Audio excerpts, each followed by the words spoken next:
ವಿಚಾರ ಏನು ಅಂತಂದ್ರೆ CL7 ಲೈಸೆನ್ಸು ಒಂದೇ ಕುಟುಂಬಕ್ಕೆ 10 ಕೊಡೋದು. ಇದ್ರ ಬಗ್ಗೆ ಒಂದು ಆರೋಪ ಕೇಳಿ ಬರ್ತಾ ಇದೆ. ಕಾನೂನು ನಿಯಮಗಳನ್ನ ಗಾಳಿಗೆ ತೂರಿ ಈ ಲೈಸೆನ್ಸ್ ಅನ್ನ ಮಂಜೂರು ಮಾಡಲಾಗಿದೆ ಅನ್ನೋದು ಮೇಲ್ನೋಟಕ್ಕೆ ಸ್ಪಷ್ಟ ಆಗುತ್ತೆ. ಕಳೆದ 4 ವರ್ಷಗಳಲ್ಲಿ 10 ಲೈಸೆನ್ಸ್ ಕೊಟ್ಟಿರೋದು, ಅದು ಒಂದೇ ಕುಟುಂಬಕ್ಕೆ 10 CL7 ಲೈಸೆನ್ಸ್ ಭಾಗ್ಯ ಸಿಕ್ಕಿದೆ.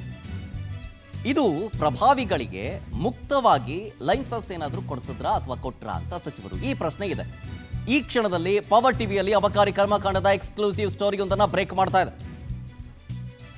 ಒಂದೇ ಕುಟುಂಬದ 10 CL7 ಲೈಸೆನ್ಸ್ ಹುಡುಗಾಟ ಅಲ್ಲ ಅದು. ಅದನ್ನು ತಗೊಳಕ್ಕೆ ಅಂತೇಳಿ ಲಕ್ಷಾನುಗಟ್ಟಲೆ ಜನ ಕ್ಯೂ ಅಲ್ಲಿ ನಿಂತ್ಕೊಂಡಿರ್ತಾರೆ. ಈ ಹೋಟೆಲು ಲಾಡ್ಜ್ ಇದೆ ಅಂತ ಹೇಳಿಬಿಟ್ಟು ಈ 10 ಲೈಸೆನ್ಸ್ ನೀಡಿರೋರು ಪಡ್ಕೊಂಡಿರೋರು ನಕಲಿ ದಾಖಲೆಗಳನ್ನು ಕೊಟ್ಟಿದ್ದಾರಂತೆ. ಫೇಕ್ ದಾಖಲೆಗೂ ಕಮರ್ಷಿಯಲ್ ಬಾರ್ ಲೈಸೆನ್ಸ್ ಭಾಗ್ಯ ಸಿಕ್ಕಿದೆ. 10 ರೂಮ್ಗಳ ಲಾಡ್ಜ್ ಇರಬೇಕು ಮಿನಿಮಮ್ ಕಮರ್ಷಿಯಲ್ ಲೈಸೆನ್ಸ್ಗೆ. ಆದರೆ ಇವ್ರು ಯಾವುದನ್ನು ಕೊಟ್ಟಿಲ್ಲ, ಎಲ್ಲ ಫೇಕು. ಆಮೇಲೆ ಶಾಲಾ ಕಾಲೇಜುಗಳ ಸುತ್ತ ಬಾರನ್ನು ಓಪನ್ ಮಾಡೋದಕ್ಕೆ ಅವಕಾಶ ಇಲ್ಲ. ಬಟ್ ಇಲ್ಲಾಗಿದೆ, ಪ್ರಭಾವಿ ಕುಟುಂಬಕ್ಕೆ ಕಾನೂನು ಬಾಹಿರವಾಗಿ ಅವಕಾಶವನ್ನ ಮಾಡಿ ಕೊಡಲಾಗಿದೆ ಅನ್ನೋದು. ಹೋಟೆಲ್ಲು ಜೊತೆಗೆ ಲಾಡ್ಜು, ಅದರಲ್ಲಿ ಮಿನಿಮಮ್ 10 ರೂಮ್ ಇರಲೇಬೇಕು ಅನ್ನೋಂಥದ್ದು ಮಿನಿಮಮ್ ರೂಲ್ಸ್. ಅದು ಆ ರೂಲ್ಸು ಫಾಲೋ ಮಾಡಿಲ್ಲ. ಜೊತೆಗೆ ಅದು ಫೇಕ್ ಡಾಕ್ಯುಮೆಂಟ್ಸು. ಆಮೇಲೆ ಶಾಲಾ ಕಾಲೇಜು ಬಳಿ ಓಪನ್ ಮಾಡೋಂಗಿಲ್ಲ, ಅಲ್ಲೂ ಬಾರ್ ತೆರೆದಿರು. ರೆಸಿಡೆನ್ಷಿಯಲ್ ಏರಿಯಾ ಅಲ್ಲೂ ಕೂಡ ಬಾರ್ ಓಪನ್ ಮಾಡೋದಕ್ಕೆ ಅವಕಾಶ ಮಾಡಿಕೊಟ್ಟಿದ್ದಾರೆ. ಬೆಂಗಳೂರು ಶಾಸಕ ಪ್ರಭಾವಿ ಸಚಿವರೊಬ್ಬರ ಹೆಸರು ಈಗ ಇದರ ಹಿಂದೆ ತಳಕಾಕೊಳ್ತಾ ಇದೆ. ಮಿಸ್ಟರ್ ಸ್ಪಿರಿಟ್ಸ್ಗೆ ಕಾನೂನು ಬಾಹಿರವಾಗಿ 10 ಲೈಸೆನ್ಸ್ ಮಂಜೂರು ಮಾಡಿದ್ದಾರೆ ಅಂತ. KR-ಪುರ ವಿಧಾನಸಭಾ ಕ್ಷೇತ್ರದಲ್ಲೊಂದರಲ್ಲೇ 10 ಲೈಸೆನ್ಸ್ ಮಂಜೂರು ಮಾಡಿರೋದು. ಲೈಸೆನ್ಸ್ ಕೊಡೋ ವೇಳೆ ಕೋಟ್ಯಾಂತರ ರೂಪಾಯಿ ಲಂಚದ ಆರೋಪ ಕೇಳಿ ಬರ್ತಾ ಇದೆ.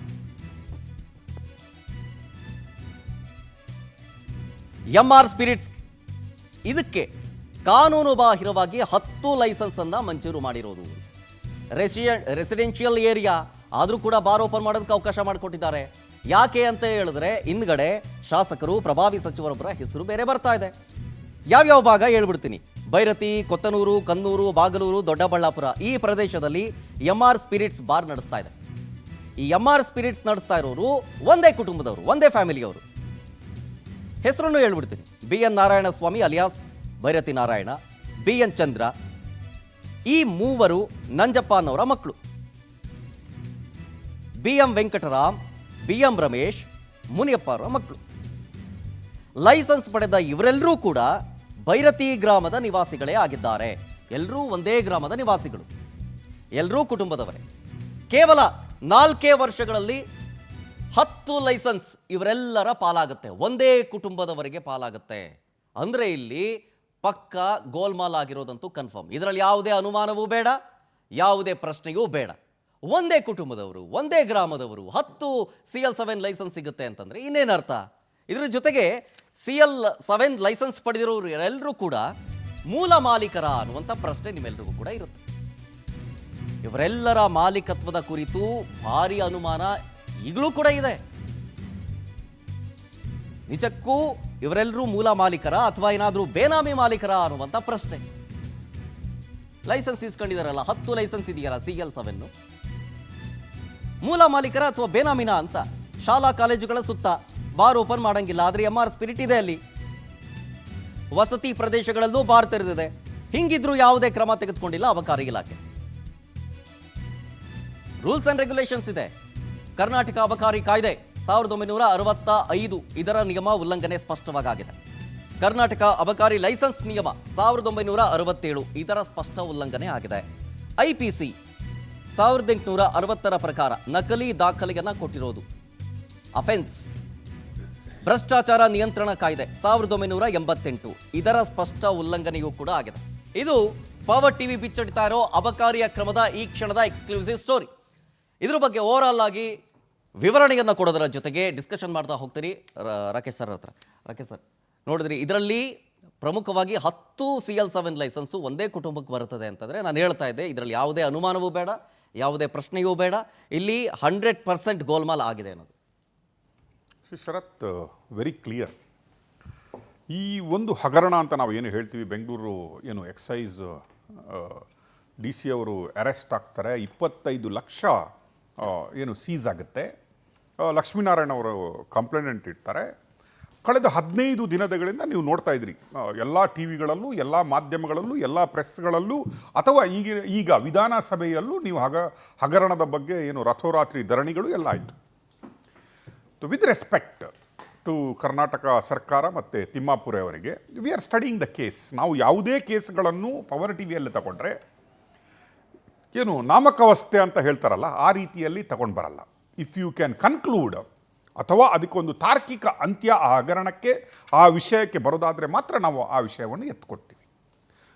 ಇದರ ಹಿಂದೆ ನಾವು ಡಿಸ್ಕಷನ್ಗಳನ್ನು ಮಾಡಿದ್ದೀವಿ. ಇದರ ಹಿಂದೆ ನಾವು ಏನು ನಮ್ಮ ಕೆಲಸಗಳನ್ನು, ಏನು ಇನ್ವೆಸ್ಟಿಗೇಷನ್ ಜರ್ನಲಿಸಮ್ ಅಂತ ಏನು ನಾವು ಹೇಳ್ತೀವಿ, ಅದನ್ನೆಲ್ಲ ಆದ ಮೇಲೆ ಕಡೆಯದಾಗಿ ಈಗ ನಾವು ಡಿಸೈಡ್ ಮಾಡಿದ್ದೀವಿ, ಈ ಹಗರಣದ ಬೆನ್ನ ಹತ್ತಿ ಹೋದ ನಾವು ಏನೇನು ನಮಗೆ ಸಿಕ್ತು, ಏನೇನು ಈ ಹಗರಣದಲ್ಲಿ ಇನ್ನೂ ಇದೆ, ಅಥವಾ ಇದರಲ್ಲಿ ಸತ್ಯಾಸತ್ಯತೆ ಇದೆನಾ ಕೂಲಂಕುಷವಾಗಿ ಪರಿಶೀಲಿಸಬೇಕಾಗಿದೆ. ಪರಿಶೀಲಿಸಿದ್ದೀವಿ.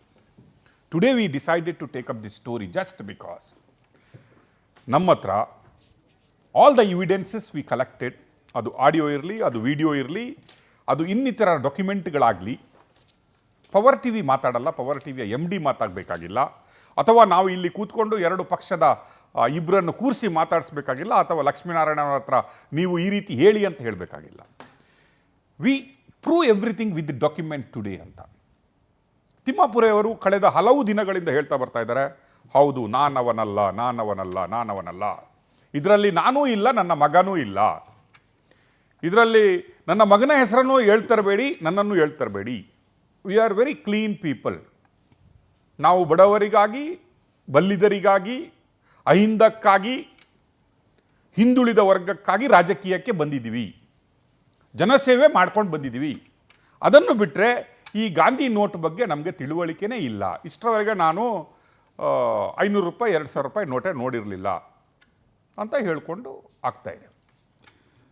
ಹಗರಣಗಳು ಅಂತ ಹೆಸರು ಬಂದಾಗ, ಎಲ್ಲಿಯಾದರೂ ಮಿನಿಸ್ಟರ್ಗಳ ಹೆಸರು ಬಂದಾಗ, ಅಥವಾ ಎಲ್ಲೇ ಒಂದು ಆಫೀಸರ್ಗಳ ಹೆಸರು ಬಂದಾಗ, ಆ ಡಿಪಾರ್ಟ್ಮೆಂಟಿನ ಕೆಳ ಹಂತದವರನ್ನು ಗುರಿಯಾಗಿಸ್ಬಿಟ್ಟು ಅವರನ್ನು ಡಿಸ್ಮಿಸ್, ಅವರನ್ನು ಸಸ್ಪೆಂಡ್, ಅವರನ್ನು ಲೋಕಾಯುಕ್ತ ಮಾಡಿಬಿಟ್ರೆ ಅಲ್ಲಿಗೆ ನಮ್ಮ ಕೆಲಸ ಆಯಿತು ಅನ್ನುವ ರೀತಿಯಲ್ಲಿ ಸರ್ಕಾರದ ಧೋರಣೆಗಳು. ನಂಬರ್ 1, ವಾಲ್ಮೀಕಿ ಹಗರಣವನ್ನು ನಾವು ನೋಡಿದ್ದೀವಿ. ಅಲ್ಲಿ ಕೂಡ ಯಾರ್ದು ತಲೆದಂಡ ಆಯಿತು, ತಲೆದಂಡ ಆದಮೇಲೆ ಯಾರಿಗೆ ಕ್ಲೀನ್ ಚಿಟ್ ಸಿಕ್ತು, ಯಾರು ಒಳಗಡೆ ಹೋಗಿದ್ರು ಅನ್ನೋದನ್ನು ನಾವು ನೋಡಿದ್ದೀವಿ. ಇನ್ನೊಂದು ಕಡೆ ಬಂದಾಗ ಮೂಡ ಹಗರಣದಲ್ಲಿ ಇವತ್ತು ಯಾರು ಒಳಗಡೆ ಇದ್ದಾರೆ ಅಂತ ನಮಗೆ ಗೊತ್ತಿದೆ.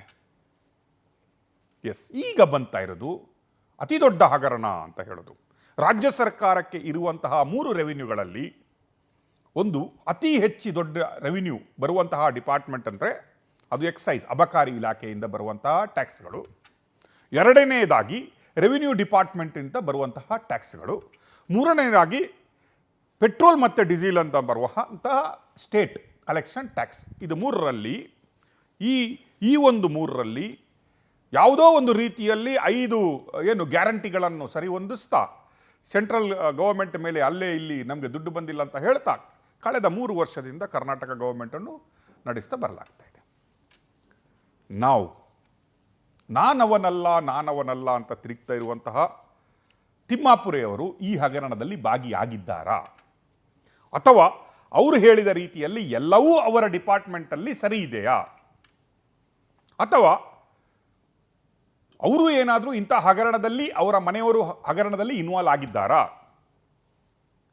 ಒಂದು ಟೈಮಲ್ಲಿ ನೀವು ನೋಡಿದ್ರಿ, ಲಾಲ್ ಬಹದ್ದೂರ್ ಶಾಸ್ತ್ರಿ ಅವರು ರೈಲ್ವೆ ಮಿನಿಸ್ಟರ್ ಆಗಿದ್ದಾಗ ಒಂದು ರೈಲು ದುರಂತ ಆಗುತ್ತೆ. ರೈಲ್ವೆ ಮಿನಿಸ್ಟರ್ ಆಗಿದ್ದಂತಹ ಲಾಲ್ ಬಹದ್ದೂರ್ ಶಾಸ್ತ್ರಿಯವರು ರಾಜೀನಾಮೆ ಕೊಟ್ಟು ನೈತಿಕ ಹೊಣೆ ಹೊತ್ತು ಹೊರಡ್ತಾರೆ. ಆದರೆ ಇವತ್ತಿನ ಕಾಲದಲ್ಲಿ ನಾವು ಪ್ರಜಾಪ್ರಭುತ್ವವನ್ನು ಎಲ್ಲಿಗೆ ತಂದಿದ್ದೀವಿ ಅಂತ ಹೇಳಿದ್ರೆ, ಅದು 1000 ಕೋಟಿ ಹಗರಣ ಆಗಲಿ, ಅಥವಾ ತನ್ನ ಮೂಗಿನ ನೇರಕ್ಕೆ ನಡೀತಾ ಇರಲಿ, ಅಥವಾ ತಾನು ಭಾಗಿಯಾಗಿ ನಾನು ಸಿಕ್ಕಾಕೊಂಡಿಲ್ಲ ಇಲ್ಲಿವರೆಗೆ ಅನ್ನೋದಾಗಲಿ, ಬಂಡತನದಿಂದ ಆ ಆಡಿಯೋಗಳು ಯಾವುದು, ಆ ವಿಡಿಯೋಗಳು ಯಾವುದು, ಅವನ್ಯಾರು DC ಅಂತ ಹೇಳ್ಕೊಂಡು ಬರೋದಿದೆ. ಇವತ್ತು ಕೂಡ ವಿಧಾನಸಭೆಯಲ್ಲಿ ಬಹುದೊಡ್ಡ ಚರ್ಚೆಗಳಾಯಿತು. ಅದರಲ್ಲಿ RB ತಿಮ್ಮಾಪುರ ಅವರು ಒಂದು ರೀತಿಯಲ್ಲಿ ಇವತ್ತು ರಿಟರ್ನ್ ಸ್ಟೇಟ್ಮೆಂಟನ್ನು ಅಸೆಂಬ್ಲಿಗೆ ಕೊಟ್ಟಿದ್ದಾರೆ. ನಾನಂಥವನಲ್ಲ, ಕಳೆದ ಏನು ಎಕ್ಸೈಸ್ ಡಿ ಸಿ ಮೇಲೆ ರೈಡ್ ಆಯಿತು, ಲೋಕಾಯುಕ್ತರ ಮೇಲೆ ರೈಡ್ ಆಯಿತು. ಕಂಪ್ಲೇನೆಂಟ್ ಯಾರು ಲಕ್ಷ್ಮೀನಾರಾಯಣ ಅವರಿದ್ದಾರೆ, ಅವರೇ ಒಂದು ರೀತಿಯಲ್ಲಿ ಫೇಕು. ನಂಬರ್ 1 ಫೇಕ್ ಏನಂದರೆ ಅವರ ಟ್ರೇಡ್ ಲೈಸೆನ್ಸೇ ಫೇಕು. ನಂಬರ್ 2 ಅವರು ಅದನ್ನು ವಾಸಸ್ಥಾನಕ್ಕಾಗಿ ಏನು ಭೂ ಪರಿವರ್ತನೆ ಮಾಡುವಾಗ ಅದನ್ನು ವಾಸಸ್ಥಾನಕ್ಕಾಗಿ ಮಾಡಿಕೊಂಡಿದ್ದಾರೆ, ಅದರಲ್ಲಿ ಕಮರ್ಷಿಯಲ್ ಬಿಲ್ಡಿಂಗ್ ಮಾಡಿದ್ದಾರೆ, ಅದು ವೆರಿಫಿಕೇಷನಲ್ಲಿ ಇಲ್ಲೇ ಅನ್ನುವ ಒಂದು ನೋಟನ್ನು ಇವತ್ತು ಅವರು ಅಸೆಂಬ್ಲಿಯಲ್ಲಿ ಕೊಟ್ಟಿದ್ದಾರೆ. ನೌ ಸರ್ಪ್ರೈಸಿಂಗ್ಲಿ ಇವತ್ತಿನ 2 story, and I am telling you, ಇವತ್ತು ನಾನು ನಿಮ್ಗೆ ಹೇಳ್ತಾ ಇದ್ದೀನಿ, ಇದನ್ನು ನಾವು ಈ ಸ್ಟೋರಿಯನ್ನು ಇವತ್ತು ಕನ್ಕ್ಲೂಡ್ ಮಾಡ್ತಾ ಇಲ್ಲ. We will conclude this with the result. ಇದನ್ನು ಒಂದು ರಿಸಲ್ಟ್ಗೆ ಕರ್ಕೊಂಡು ಹೋಗುವ ತನಕ ಈ ಅಭಿಯಾನ ಮುಂದುವರಿಯುತ್ತೆ. ಇದೇ ವಿಚಾರಕ್ಕೆ ಸಂಬಂಧಪಟ್ಟಂತೆ ಮಾತು ಮುಂದುವರಿಸ್ತೀನಿ. ಜೊತೆಗೆ ಗೆಸ್ಟ್ಗಳು ಕೂಡ ಜಾಯ್ನ್ ಆಗಿದ್ದಾರೆ, ದೂರುದಾರರಿದ್ದಾರೆ, ಅವ್ರನ್ನೂ ಕೂಡ ಮಾತನಾಡಿಸಿ ಈ ಅವಕಾರಿಯಲ್ಲಿ ನಡೀತಾ ಇರುವಂತಹ ಗೋಲ್ಮಾಲ್ ವಿಚಾರಕ್ಕೆ ಸಂಬಂಧಪಟ್ಟಂತೆ ಮತ್ತಷ್ಟು ಮಾಹಿತಿಗಳನ್ನು ನಿಮ್ಮ ಮುಂದೆ ಇಡ್ತೀನಿ.